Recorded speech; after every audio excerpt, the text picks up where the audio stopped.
Shameless, Luminous, Untamed Truth. S.L.U.T.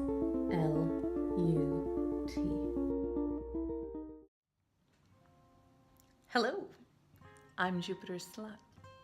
In my last two videos, I have talked about how I had no idea how strong the incentives were for women to remain silent around sexuality still to this day, because I had not broken the taboo around that.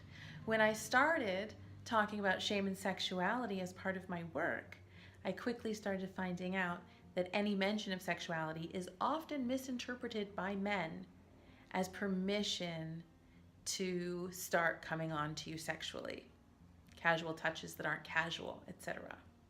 Then I talked about, in the following video, the first time, and I'll reference these in the notes if you want to watch the other videos, the first time that I experienced being able to say no casually and without regret and without fear of social sanction.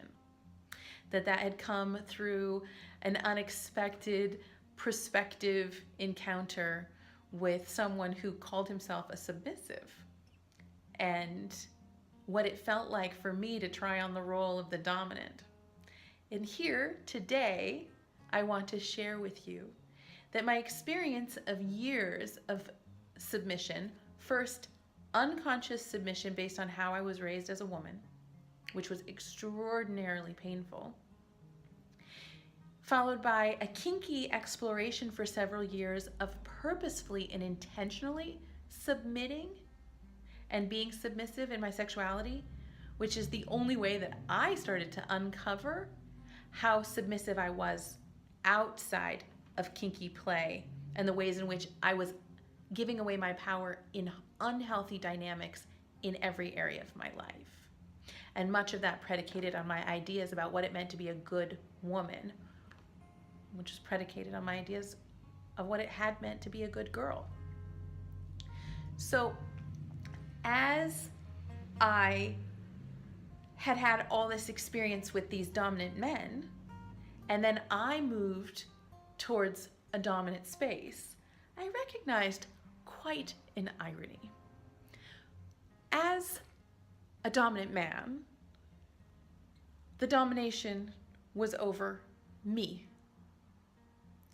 Men who labeled themselves as dominant dominated me.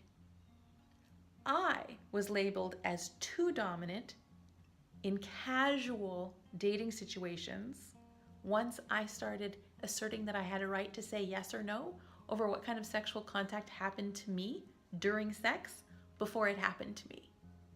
If I wasn't willing to just hand my body over and only say no when things I didn't like happened to me, I was considered being too aggressive and too assertive.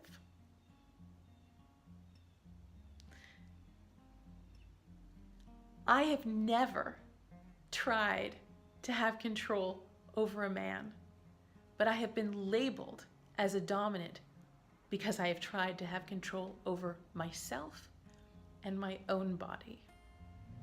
I find it very telling that a dominant man and a dominant woman are both trying to control the same piece of sexual property. Every woman who stands in her truth illuminates a world in which women are valued, respected, and loved. Every woman who speaks out lights the way for us all.